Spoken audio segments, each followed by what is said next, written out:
محمدا عبده ورسوله أرسله بالهدى ودين الحق ليظهره على الدين كله ولو كره المشركون. اللهم صل على محمد وعلى آل محمد كما صليت على إبراهيم وعلى آل إبراهيم وبارك على محمد وعلى آل محمد كما باركت على إبراهيم وعلى آل إبراهيم في العالمين إنك حميد مجيد.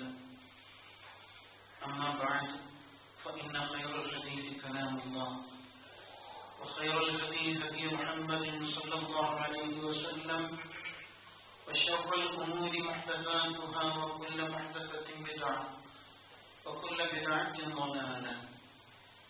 أيها الإخوان والأخوات، أوصيكم وإياي أولا بتقوى الله. إن أريد إلا الإصلاح ما استطعت وما توفيقي إلا بالله عليه توكلت وإليه أنيب. قال الله تعالى في القرآن المجيد: أعوذ بالله من الشيطان الرجيم. بسم الله الرحمن الرحيم. يا أيها الذين آمنوا كونوا قوامين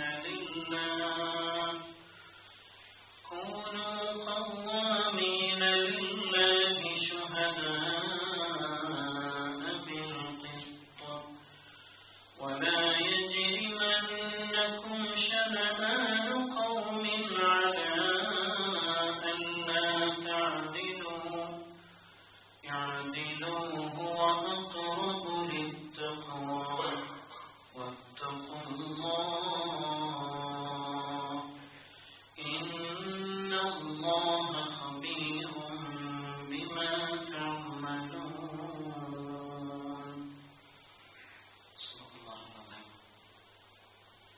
സ്നേഹമുള്ള സഹോദരന്മാരെ, സഹോദരിമാരെ, പ്രപഞ്ചങ്ങളെല്ലാം സൃഷ്ടിച്ച് സംരക്ഷിച്ച് പരിപാലിച്ചു കൊണ്ടിരിക്കുന്ന ഏകനായ അല്ലാഹു സുബ്ഹാനഹു വ തആലയുടെ കൽപ്പനകൾക്ക് വിധേയമായി കൊണ്ട് നമ്മുടെ ജീവിതത്തിലെ എല്ലാ മേഖലകളിലും യഥാവിധി തഖ്വ പാലിക്കുവാൻ, യഥാർത്ഥ മുത്തഖികളായി ജീവിതം നയിക്കുവാൻ എന്നെയും നിങ്ങൾ ഓരോരുത്തരെയും ആദ്യമേ വസിയ്യത്ത് ചെയ്യുകയാണ്, ഉപദേശിക്കുകയാണ്.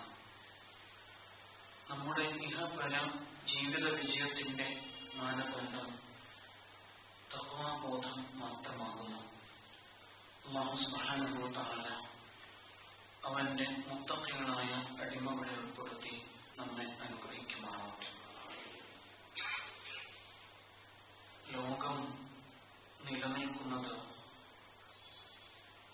മഹത്തായ ചില നന്മകളുടെ മേഖലാസത്തിലാണ്.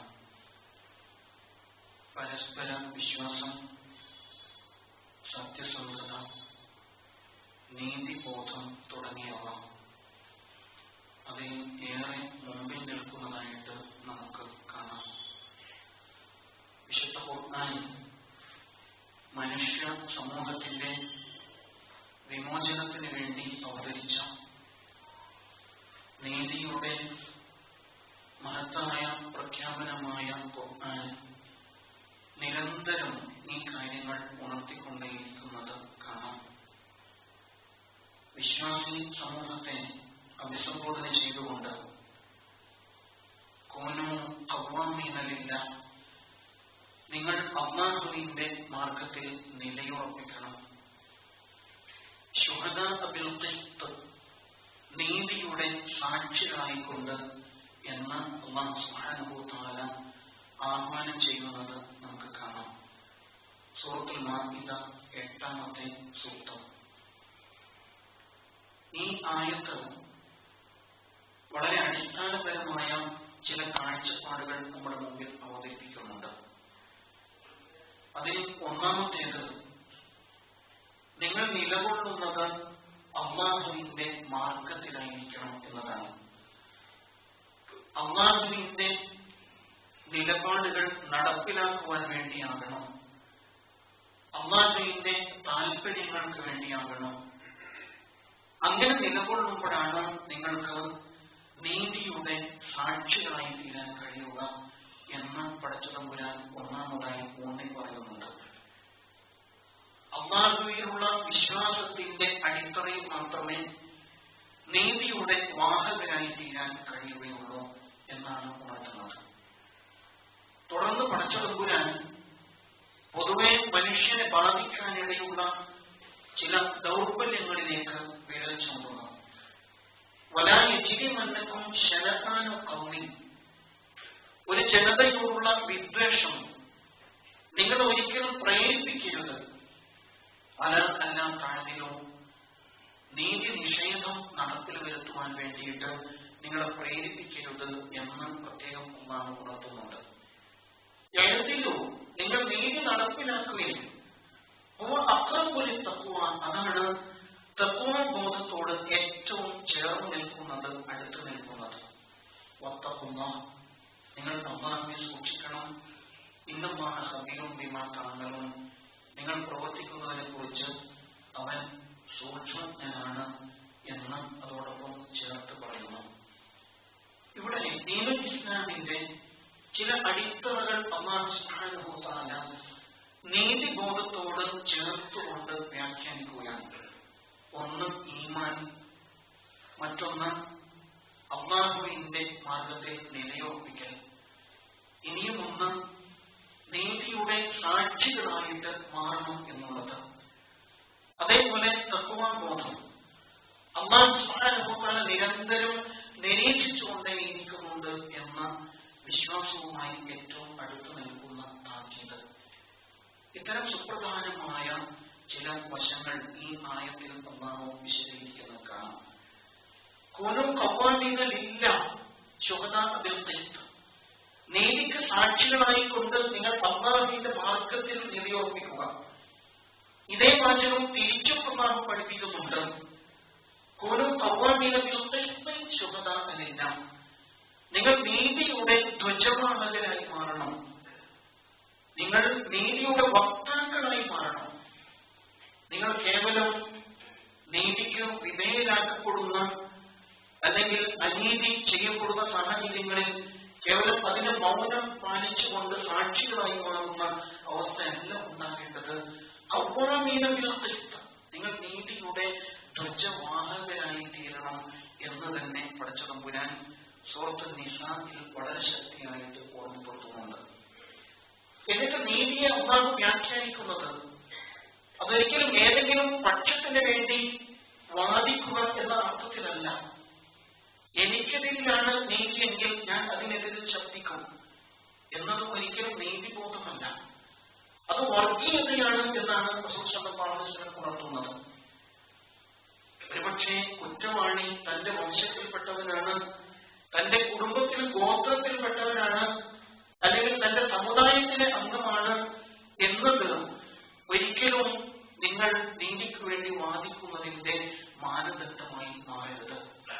മറിച്ച് നീതി എന്നത് കലർപ്പില്ലാത്ത സത്യസന്ധമായ നിലപാടാണ് എന്ന് അല്ലാഹു തആല വിശദീകരിക്കുന്നത്. വലൗ അലാ അൻഫുസിക്കും, ഒരുപക്ഷെ നീതി നിങ്ങൾക്ക് തന്നെ എതിരിലായിരിക്കാം. സ്വന്തം കുടുംബത്തിനെതിരിൽ അല്ലെങ്കിൽ സ്വന്തത്തിനെതിരിൽ തന്നെ ആകാം നീതി നടപ്പിലാക്കപ്പെടുന്നത്.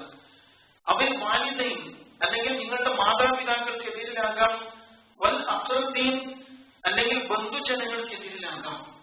ആർക്കെതിരിലായാലും നിങ്ങൾ നീതിയുടെ പക്ഷത്ത് മാത്രമേ നിലകൊള്ളുവാൻ പാടുള്ളൂ എന്നാണ് അല്ലാഹു സുബ്ഹാനഹു വ തആല വളരെ ശക്തിയായിട്ട് ഉണർത്തുന്നത്. ഇതിൽ വലിയ പാഠങ്ങളുണ്ട്. തനിക്കെതിരിൽ, സ്വന്തത്തിനെതിരിൽ നീതി നടപ്പിലാക്കപ്പെടുമോ? അതാർക്കെങ്കിലും ഇഷ്ടപ്പെടുമോ? സ്വന്തം സമുദായത്തിനെതിരിൽ നീതി നടപ്പിലാക്കപ്പെടുമ്പോൾ അത് അംഗീകരിക്കാൻ കഴിയുമോ? പലപ്പോഴും അതാണ് വൈജ്ഞാനികമായി പ്രതികരിക്കാൻ നമ്മൾ പലപ്പോഴും പ്രേരിപ്പിക്കാറുള്ളത്. അയാൾ മുസ്ലിം സമുദായത്തിൽപ്പെട്ടവരാണെങ്കിൽ ഞാൻ അയാൾക്ക് വേണ്ടി നിലകൊള്ളണം, അയാൾ ഏത് പക്ഷത്തായിരുന്നാലും, അയാൾ എന്ത് അതിക്രമം ചെയ്താലും എന്ന ഒരു സമീപന രീതി പൊതുവെ സമൂഹത്തിൽ നമുക്ക് കാണാൻ കഴിയും. അതേ സമയത്ത് അള്ളാഹുവിന്റെ ദീൻ പഠിപ്പിക്കുന്നത് അങ്ങനെയല്ല. ആരുടെ പക്ഷത്താണോ നീതിയുള്ളത് അവിടെ മാത്രമേ നിങ്ങൾ നിലകൊള്ളാൻ പാടുള്ളൂ.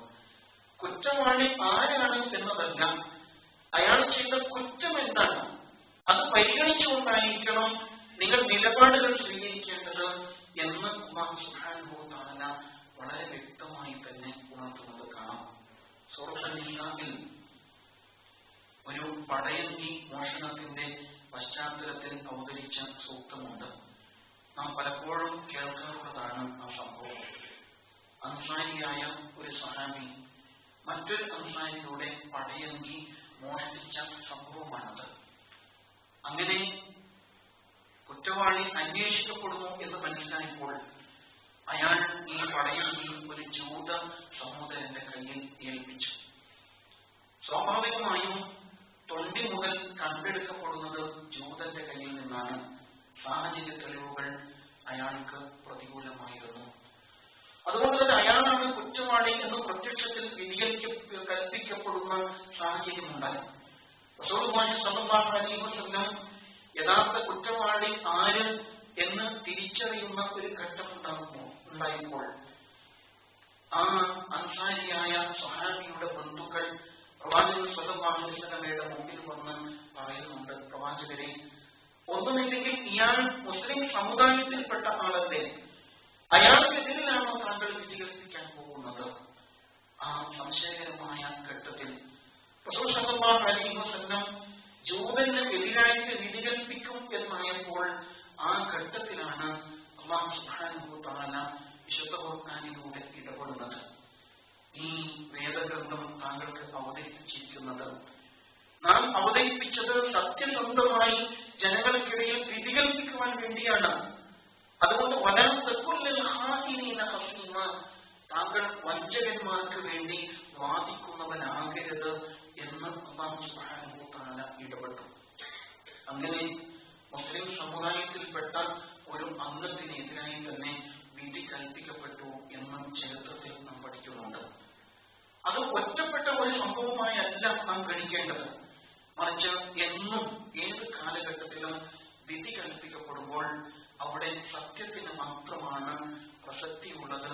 അവിടെ വ്യക്തികൾക്കോ സമുദായത്തിനോ ബന്ധങ്ങൾക്കോ പരിഗണനയുണ്ടാകരുത് എന്നാണ് നമുക്ക് ബോധ്യമാവുക. ഉമർ ഇബ്നുൽ ഖത്താബ് റളിയല്ലാഹു അൻഹു നീതിയുടെ പ്രതിരൂപമായിട്ടാണ് ചരിത്രത്തിൽ അറിയപ്പെടുന്നത്. റസൂൽ സ്വല്ലല്ലാഹു അലൈഹി വസല്ലമയുടെ കാലഘട്ടത്തിൽ ഭരണകൂടവും നീതിപീഠവും ഒന്നായിരുന്നു. അബൂബക്കർ സിദ്ദീഖ് റളിയല്ലാഹു അൻഹുവിന്റെ കാലത്തും ഭരണകൂടവും നീതിപീഠവും ഒന്നായിരുന്നു. ഉമർ ഇബ്നുൽ ഖത്താബ് റളിയല്ലാഹു അൻഹുവിന്റെ കാലഘട്ടത്തിലെ പ്രധാനമായ ഒരു ഭരണ പരിഷ്കാരമാണ് ഭരണകൂടത്തെയും നീതിപീഠത്തെയും രണ്ടായിട്ട് വേർതിരിച്ചത്. അങ്ങനെ ഓരോ പ്രവിശ്യയിലും ഉമർ റളിയല്ലാഹു അൻഹു പ്രത്യേകം ജഡ്ജിമാരെ നിശ്ചയിക്കുകയുണ്ടായി. അങ്ങനെ കേസുകൾ അവർക്ക് മുമ്പിൽ തീരുമാനം കൽപ്പിക്കപ്പെടുന്ന സാഹചര്യം ഉണ്ടായതായിട്ട് നമുക്ക് കാണാം. ആ ഖലീഫയായ ഉമർ ഇബ്നുൽ ഖത്താബ് റളിയല്ലാഹു അൻഹു നീതി പാലിക്കപ്പെടുന്നതിൽ അങ്ങേയറ്റം ജാഗ്രത പാലിച്ചു. വലോഅല അൻഫുസിക്കും, അത് നിങ്ങൾക്കെതിരിലാണെങ്കിൽ പോലും എന്നതിനെ ഉമർ റളിയല്ലാഹു അൻഹു കൃത്യമായിട്ട് അക്ഷരം പ്രതി സാക്ഷാത്കരിക്കുന്നത് കാണാം.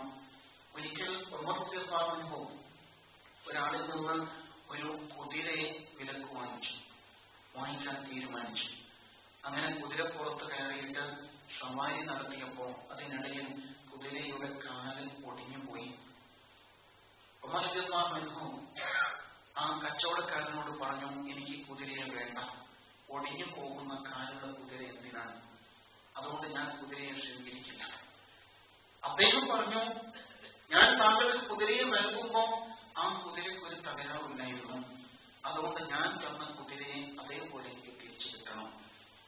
അന്ന് ഖാദി ശുറൈഹ് എന്ന മഹാൻ നീതിപാലനത്തിൽ ഏറെ പ്രസിദ്ധി കേട്ട ജഡ്ജിയാണ്.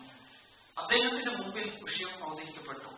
ഖലീഫ ഉമർ ഇബ്നുൽ ഖത്താബ് റളിയല്ലാഹു അൻഹു തന്റെ വാദം ഉന്നയിച്ചു, എനിക്ക് കാലൊടിഞ്ഞ കുതിരയെ വേണ്ട. പക്ഷെ ഖാദി ശുറൈഹിന്റെ വിധി വളരെ നിർണായകമായിരുന്നു. അദ്ദേഹം പ്രസ്താവിച്ചത് ഇങ്ങനെയാണ്: താങ്കൾ കുതിരയെ വാങ്ങിച്ചത്, സ്വീകരിച്ചത് ആരോഗ്യപൂർണമായ അവസ്ഥയിലായിരുന്നു, അതുകൊണ്ട്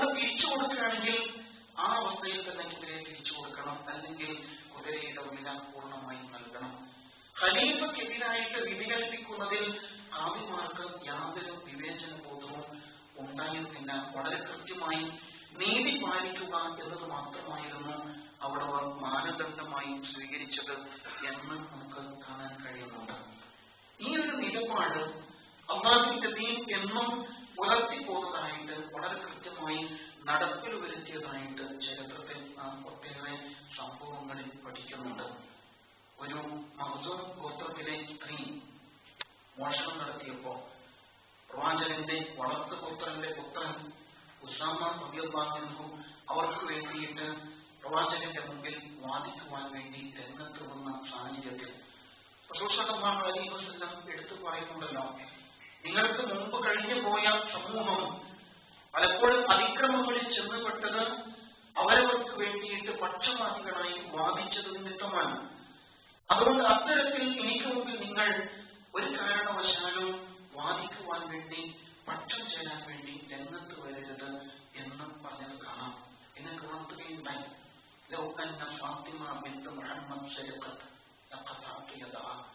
മുഹമ്മദിന്റെ പുത്രി ഫാത്തിമയാണ് മോഷണം നടത്തിയതെങ്കിൽ അവരുടെ കൈ ഞാൻ വെട്ടും എന്ന് പ്രസിദ്ധമായ ആ നീതിയുടെ പ്രഖ്യാപനം റസൂൽ സ്വല്ലല്ലാഹു അലൈഹി വസല്ലം നിർവഹിക്കുന്നത് ആ വേളയിലാണ് എന്നുകൂടി ചരിത്രം സാക്ഷ്യപ്പെടുത്തുന്നുണ്ട്.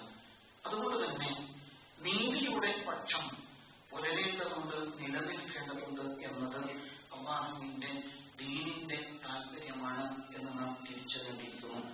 അത് വ്യക്തിപരമായാലും കുടുംബപരമായാലും സാമൂഹികമായാലും ഏത് തലത്തിലായാലും ഇസ്ലാമിന്റെ അടിസ്ഥാന നിലപാടാണത് എന്നാണ് ബോധ്യമാവുക. ശുദ്ധ ഖുർആൻ വലാ യജ്രിമന്നകും ശനആനു ഖൗം എന്ന് വിശദീകരിക്കുന്നിടത്ത് ഖുർആൻ വ്യാഖ്യാതാക്കൾ അതിന്റെ ചരിത്ര പശ്ചാത്തലം പ്രത്യേകമായി എടുത്തു പറയുന്നുണ്ട്.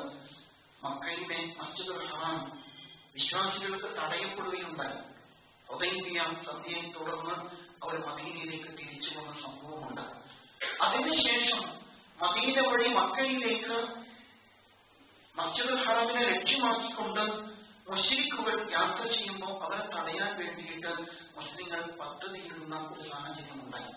അവിടെ അല്ലാഹു സുബ്ഹാനഹു വ തആല അവരോട് ഇടപെട്ടുകൊണ്ട് പറയുന്നു, വലാ യജ്രിമന്നകും ശനആനു ഖൗം, തീർച്ചയായും നിങ്ങൾക്ക് മുശ്രിക്കുകളോട് വിദ്വേഷമുണ്ട്, പക്ഷെ അവരുടെ അവകാശം തടയുക എന്നത് അതിനൊരിക്കലും നിമിത്തമായി മാറരുത് എന്ന് അല്ലാഹു സുബ്ഹാനഹു വ തആല ഉണർത്തുന്നു.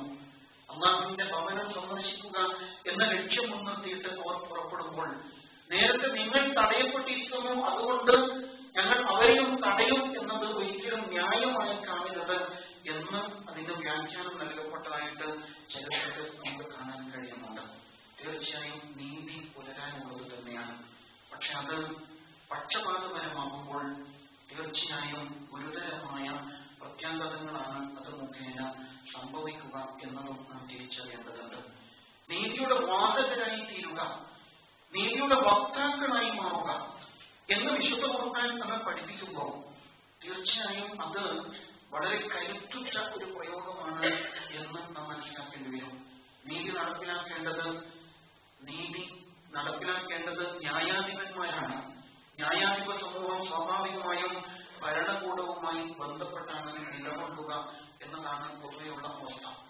അങ്ങനെയാണെങ്കിലും നീതി നടപ്പിലാക്കപ്പെടേണ്ടത് തികച്ചും സ്വതന്ത്രമായാണ് എന്ന കാര്യത്തിൽ യാതൊരു സംശയവുമില്ല. പക്ഷേ സമകാലിക പശ്ചാത്തലത്തിൽ നാം അനുഭവിച്ചുകൊണ്ടിരിക്കുന്ന പ്രശ്നം അതല്ല. ഇന്ന് നീതി നടപ്പിലാക്കപ്പെടുന്നതിന് പകരം നീതി തൂക്കിലേറ്റപ്പെടുന്ന സാഹചര്യമാണ് നമ്മുടെ രാജ്യത്ത് നാം അനുഭവിക്കേണ്ടി വരുന്നത്. സമകാലിക സംഭവങ്ങൾ അതിലേക്കാണ് വെളിച്ചം വീശുന്നത് എന്ന് നമുക്ക് കാണാൻ കഴിയും. ഒരാൾ ഒരു ഗുരുതരമായ കുറ്റത്തിൽ പ്രതിചേർക്കപ്പെടുന്നതിന് മുമ്പ് തന്നെ അയാൾ പിടികൊടുക്കുവാൻ വേണ്ടി ഭരണകൂടത്തിന് മുമ്പിൽ ഹാജരാകാൻ വേണ്ടിയിട്ട് സന്നദ്ധത പ്രകടിപ്പിക്കുന്നു. അങ്ങനെ ഭരണകൂടത്തിന്റെ ഉദ്യോഗസ്ഥ തലത്തിൽ തന്നെയുള്ളവർ അഥവാ കുറ്റാന്വേഷകരായ ഉദ്യോഗസ്ഥർ അയാളോട് മാപ്പുസാക്ഷിയായിട്ട് ഹാജരാകാൻ പറയുന്നു. അങ്ങനെ ഭരണകൂടത്തിൽ വിശ്വാസം അർപ്പിച്ചിട്ട് മാപ്പുസാക്ഷിയായിക്കൊണ്ട് അയാൾ കാര്യങ്ങൾ വെളിപ്പെടുത്തുന്നു. യഥാർത്ഥത്തിൽ അയാൾ ആ വിഷയത്തിൽ കക്ഷിയല്ല എന്ന് ആ ഉദ്യോഗസ്ഥന്മാർക്ക്, അന്വേഷണ ഉദ്യോഗസ്ഥന്മാർക്ക് ബോധ്യപ്പെടുന്നു. എന്നിട്ടും പിന്നീട് അയാൾ പ്രതിചേർക്കപ്പെടുകയും പിന്നീട് വ്യക്തമായ തെളിവുകൾ ഇല്ലാതെ തന്നെ അയാൾ തൂക്കിലേറ്റ ദൗർഭാഗ്യകരമായ സംഭവമാണ് കഴിഞ്ഞ ദിവസം നമ്മുടെ നാട്ടിൽ ഉണ്ടായിരിക്കുന്നത്. തീർച്ചയായും ഇത് നീതി ലംഘനമാണ് എന്ന് നാം മനസ്സിലാക്കേണ്ടിയിരിക്കുന്നു. ആ നിലക്കാണ് കാര്യങ്ങൾ വിലയിരുത്തപ്പെടുന്നത് എന്നത് വളരെ ഗുരുതരമായ ഗൗരവതരമായ ഒരു വിഷയമായിട്ട് തന്നെ നാം മനസ്സിലാക്കേണ്ടി വരും. വിശുദ്ധ ഖുർആൻ വലാ യജ്രിമന്നകും ശനആനു ഖൗമിൻ അലാ അല്ലാ തഅദിലു യഅദിലു ഹുവ അഖ്റബു ലിത്തഖ്വ എന്ന് നമ്മെ ഉണർത്തുന്നുണ്ട്. ഒരിക്കലും ഒരു സമൂഹത്തോടുള്ള ഒരു സമുദായത്തോടുള്ള കേവലമായ വിദ്വേഷമോ ശത്രുതയോ അനീതി പ്രകടിപ്പിക്കുവാൻ പ്രേരിപ്പിക്കരുത് എന്ന് വിശുദ്ധ ഖുർആൻ വളരെ ശക്തമായ ഭാഷയെ ഉണർത്തുന്നത് കാണാം. പക്ഷേ സ്വാഭാവികമായും നമുക്കത് പ്രതീക്ഷിക്കാൻ കഴിയുന്നില്ല. കാരണം ഈമാൻ അല്ലെങ്കിൽ തഖ്വാബോധം എന്നത് ഈ രാജ്യത്തിന്റെ മാനദണ്ഡമല്ലാത്ത കാലത്തോളം അത് പ്രതീക്ഷിക്കാൻ കഴിയുന്നില്ല. എന്നാൽ നീതി പാലനത്തിൽ അതേപോലെ മതേതരമായ വീക്ഷണം പുലർത്തുന്നിടത്ത് തീർച്ചയായും ജാഗ്രത പാലിക്കേണ്ട ഒരു ജനാധിപത്യ സംവിധാനം നീതിയെ തൂക്കിലേറ്റാൻ പാടില്ല എന്ന കാര്യത്തിൽ യാതൊരു സംശയവുമില്ല. ആ ഒരു നിലപാട് ലോകത്തിന് മുമ്പിൽ രാജ്യത്തിന് മുമ്പിൽ ബോധ്യപ്പെടുത്തുക എന്നത് തീർച്ചയായും ഓരോ മനുഷ്യന്റെയും മനുഷ്യാവകാശത്തിൽ വിശ്വസിക്കുന്ന ഓരോ ആളുടെയും ബാധ്യതയാണ് എന്നെങ്കിലും നാം തിരിച്ചറിയണം. കുനൂ ഖവ്വാമീന ബിൽ ഖിസ്ത്, നിങ്ങൾ നീതിയുടെ വാഹകരായി തീരണം എന്ന് അല്ലാഹു സുബ്ഹാനഹു വതആല നമ്മെ ഉണർത്തുമ്പോൾ അത് കേവലം പാരായണം ചെയ്ത് കടന്നു പോകാനുള്ള ഒരു വചനം എന്ന നിലക്കല്ലല്ലോ മനസ്സിലാക്കേണ്ടത്.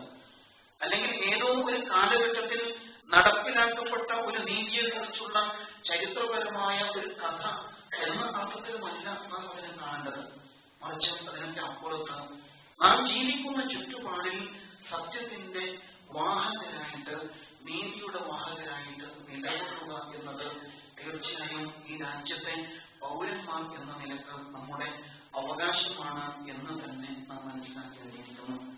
ആ ഒരു കാഴ്ചപ്പാട് നമ്മുടെ മനസ്സിൽ രൂപപ്പെട്ടു വരേണ്ടതുണ്ട്. നീതിക്ക് വേണ്ടി ശബ്ദിക്കുക, നീതിക്ക് വേണ്ടി നിലകൊള്ളുക എന്നത് ഓരോ പൗരന്റെയും ജന്മാവകാശമാണ് എന്ന നിലക്ക് തന്നെയാണ് നാം തീർച്ചയായും മനസ്സിലാക്കേണ്ടത്.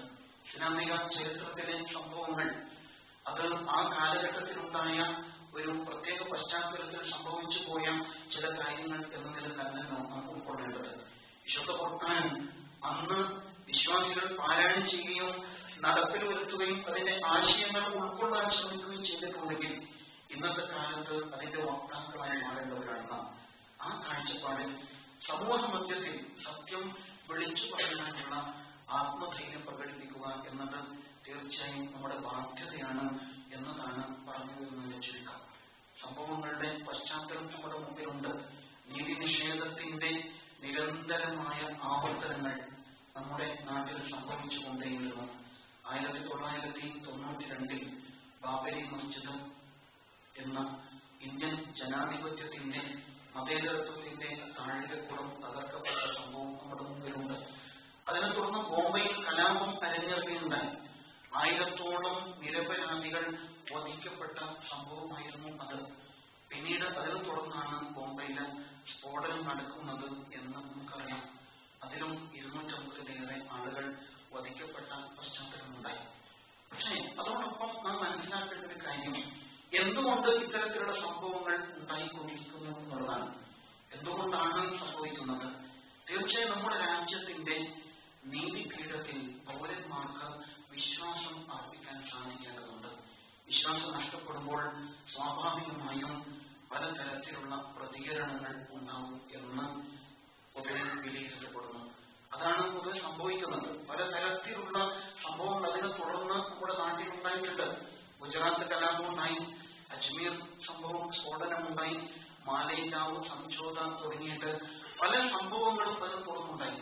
പക്ഷെ അത്തരം കേസുകളൊക്കെയും മരവിപ്പിക്കപ്പെടുന്ന അല്ലെങ്കിൽ ലക്ഷ്യം പഴിച്ച തരത്തിലുള്ള അന്വേഷണങ്ങളുമായിട്ട് മുന്നോട്ട് പോകുമ്പോൾ ചില വിഷയങ്ങളിൽ മാത്രം ഭരണകൂടം പ്രത്യേകം താല്പര്യം പ്രകടിപ്പിക്കുന്നത് തീർച്ചയായും നീതിബോധമല്ല, മറിച്ച് പക്ഷപാതപരമായ സമീപനമാണ് അത് മുഖേന വെച്ചു പുലർത്തുന്നത് എന്ന് കാണാം. ബാബരി മസ്ജിദ് വിഷയത്തിൽ ഇപ്പോഴും നീതി ലഭ്യമായിട്ടില്ല എന്നതും ഒരു യാഥാർത്ഥ്യം തന്നെയാണ്.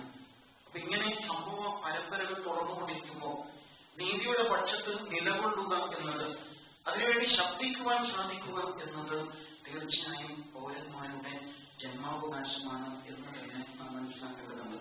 അല്ലാഹു സുബ്ഹാനഹു വ തആല നീതിക്ക് വേണ്ടി നിലകൊള്ളുക എന്ന് നമ്മോട് ആവശ്യപ്പെടുമ്പോൾ അല്ലെങ്കിൽ കൽപ്പിക്കുമ്പോൾ തീർച്ചയായും അതിന്റെ പൊരുൾ ഉൾക്കൊള്ളുവാൻ നമുക്ക് സാധിക്കേണ്ടിയിരിക്കുന്നു. നന്മയുടെ പക്ഷത്ത്, നീതിയുടെ പക്ഷത്ത് മനുഷ്യാവകാശങ്ങൾ ലംഘിക്കപ്പെടുമ്പോൾ അത്തരം സാഹചര്യങ്ങൾ രംഗത്ത് വരാനുള്ള ഒരു ആത്മധൈര്യം സമുദായം പ്രകടിപ്പിക്കേണ്ടതുണ്ട്. അങ്ങനെ വരുമ്പോഴാണ് നീതി നടപ്പിലാക്കപ്പെടേണ്ടതുണ്ട് എന്ന തിരിച്ചറിവ് നമ്മുടെ ഭരണകൂടത്തിന് ഉണ്ടാവുകയുള്ളൂ എന്ന് നാം മനസ്സിലാക്കണം. പടച്ച തമ്പുരാൻ ഈ ആയത്തിലൂടെ നമ്മൾ ഉണർത്തുന്ന സുപ്രധാന വിഷയം അതാണ്. കൂനൂ ഖവ്വാമീന ലില്ലാഹ് ശുഹദാഅ ബിൽ ഖിസ്ത്. നീതിക്ക് സാക്ഷികളായി കൊണ്ട് ദൈവമാർഗത്തിൽ നിലയുറപ്പിക്കുവാൻ സാധിക്കേണ്ടതുണ്ട് എന്നുള്ളതാണ്. അഖ്റബു ലിത്തഖ്വ, അത് തഖ്വയോട് ഏറ്റവും ചേർന്ന് നിൽക്കുന്ന നിലപാടാണ് എന്ന് പറയുമ്പോൾ തഖ്വാബോധം എന്നത് ദൈവമാർഗത്തിൽ അടിയുറച്ച് വിശ്വസിച്ചുകൊണ്ട് തന്നെ സത്യത്തിന്റെ മാർഗത്തിൽ നിലകൊണ്ട് തന്നെ നിലപാടുകൾ വ്യക്തമാക്കുവാനുള്ള ഒരു ധീരമായ നിലപാട് കൂടിയായി മാറുന്നുണ്ട്. വത്തഖുല്ലാഹ്, നിങ്ങൾ അല്ലാഹുവിനെ സൂക്ഷിക്കുകയും ഇന്നല്ലാഹ ഖബീറും ബിമാ തഅമലൂൻ, നിശ്ചയം അല്ലാഹു സുബ്ഹാനഹു വ തആല നിങ്ങൾ പ്രവർത്തിക്കുന്നതിനെ കുറിച്ച് സൂക്ഷ്മജ്ഞനാണ് എന്ന് പടച്ച തമ്പുരാൻ നമ്മൾ ഉണർത്തുമ്പോൾ ചരിത്രം നമ്മെ എപ്രകാരമാണ് രേഖപ്പെടുത്താൻ പോകുന്നത് എന്നതിനെ കുറിച്ചുള്ള കൃത്യമായ തിരിച്ചറിവ് നാം നേടേണ്ടതുണ്ട്. അനീതി സംഭവിക്കുമ്പോൾ മൗനം പാലിക്കുക, നിസ്സംഗരാകുക എന്നത് ഒരിക്കലും ചരിത്ര ധർമ്മമല്ല. തീർച്ചയായും നമ്മുടേതായ നിലപാടുകൾ പ്രകടിപ്പിക്കുവാനുള്ള, ജനാധിപത്യപരമായ നിലപാടുകൾ പ്രകടിപ്പിക്കുവാനുള്ള അവസരങ്ങൾ ഉപയോഗപ്പെടുത്തുകയാണ് ചെയ്യേണ്ടത്. അല്ലാഹു സുബ്ഹാനഹു വ തആല നീതിയുടെ, സത്യത്തിന്റെ പക്ഷത്ത് നിലകൊള്ളുവാൻ നമുക്ക് തൗഫീഖ് നൽകുമാറാകട്ടെ.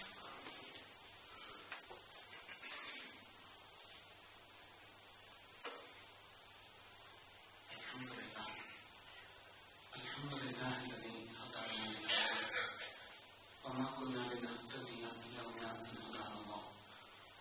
اللهم صل على محمد وعلى آله وصحبه أجمعين. يا أيها الذين آمنوا اتقوا الله حق تقاته ولا تموتن إلا وأنتم مسلمون. യഥാർത്ഥ മുത്തഖീങ്ങളായി കൊണ്ട് ജീവിതം നയിക്കുവാൻ ഒരിക്കൽ കൂടി നാം ഓരോരുത്തരെയും വസിയ്യത്ത് ചെയ്യുകയാണ്, ഉണർത്തുകയാണ്.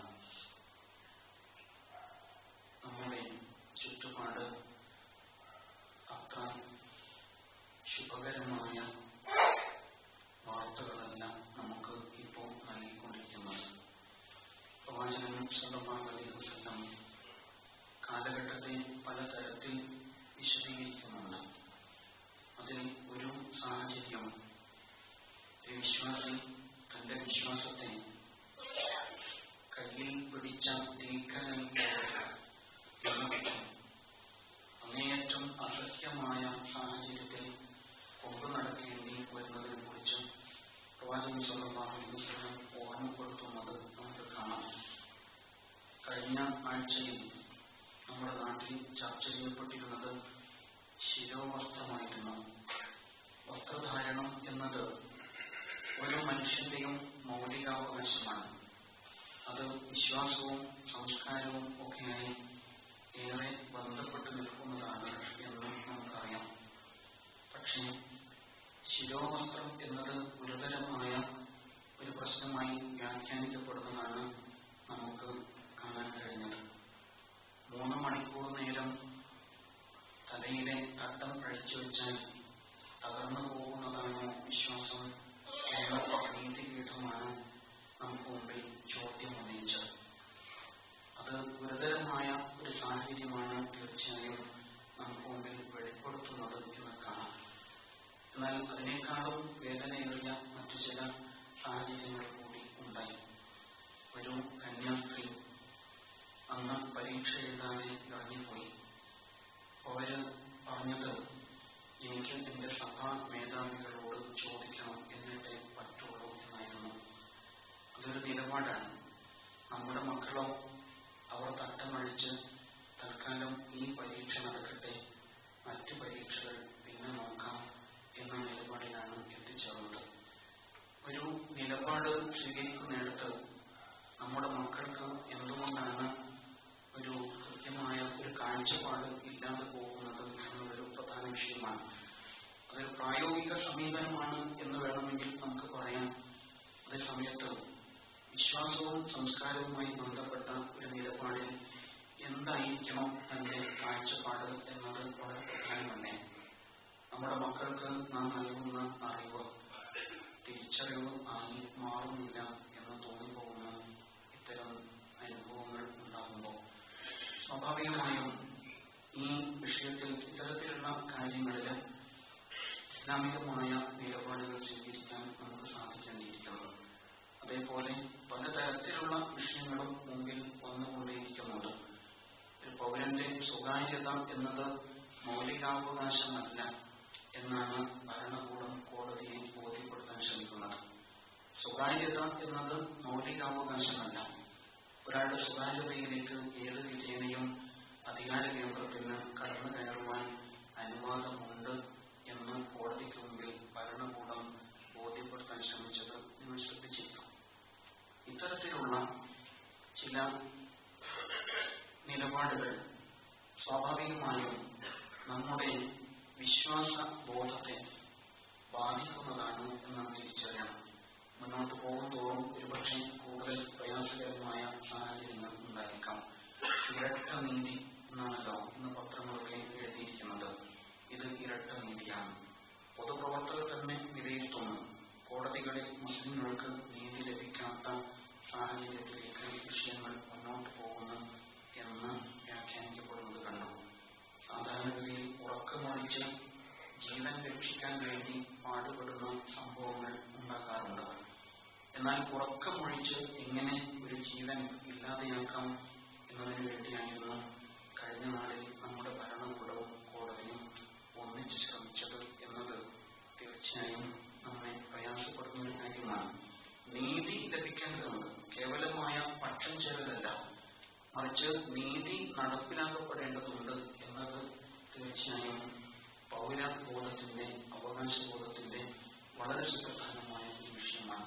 ദുരൂഹതകൾ മാറ്റിവെച്ച് സുതാര്യമായ തലത്തിലാണ് തീർച്ചയായും കാര്യങ്ങൾ നടപ്പിലാക്കപ്പെടേണ്ടത് എന്നത് ജനാധിപത്യ ക്രമം പ്രതീക്ഷിക്കുന്ന വളരെ വലിയ മൂല്യമാണ് എന്ന് നാം തിരിച്ചറിയണം.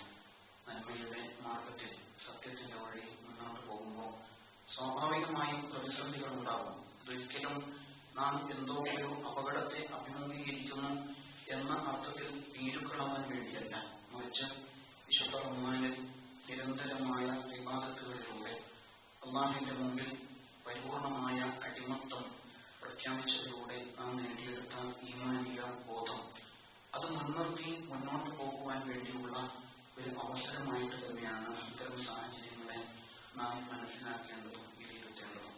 അല്ലാഹു സുബ്ഹാനഹു വ തആല അനുകൂലമായ സാഹചര്യങ്ങളിൽ മുന്നോട്ട് പോകുവാൻ നമുക്ക് തൗഫീഖ് നൽകുമാറാവട്ടെ. പ്രതികൂലമായ സാഹചര്യങ്ങളെ ഈമാൻ കൊണ്ടും തവക്കുൽ കൊണ്ടും മറികടക്കുവാൻ അല്ലാഹു സുബ്ഹാനഹു വ തആല നമ്മെ അനുഗ്രഹിക്കുമാറാവട്ടെ.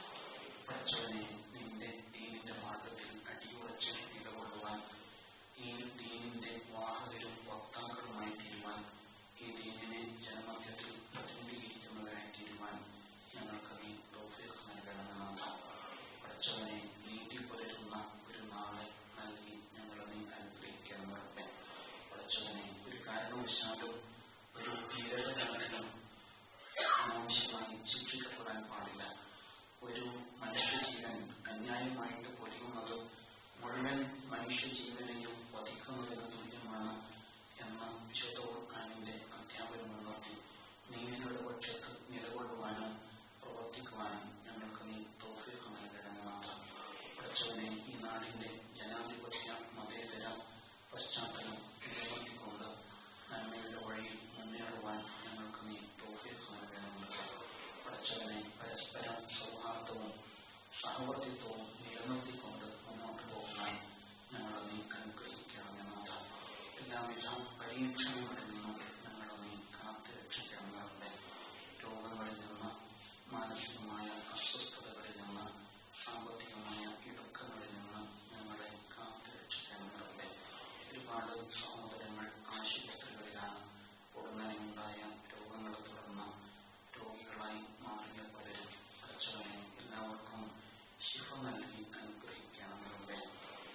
പടച്ചവനെ, ഞങ്ങളിൽ നിന്ന് മരണപ്പെട്ടു പോയവർക്കെല്ലാം മഗ്ഫിറത്തും റഹ്മത്തും നൽകി അനുഗ്രഹിക്കണമെന്നാണ്. اللهم اغفر للمؤمنين والمؤمنات والمسلمين والمسلمات الأحياء منهم والأموات إنك مجيب دعوات يا قاضي الحاجات. ربنا آتنا في الدنيا حسنة وفي الآخرة حسنة وقنا عذاب النار. اللهم أجرنا من النار، اللهم أجرنا من النار، اللهم أجرنا من النار. اللهم أعز الإسلام والمسلمين وأذل الشرك والمشركين وانصرنا على القوم الكافرين.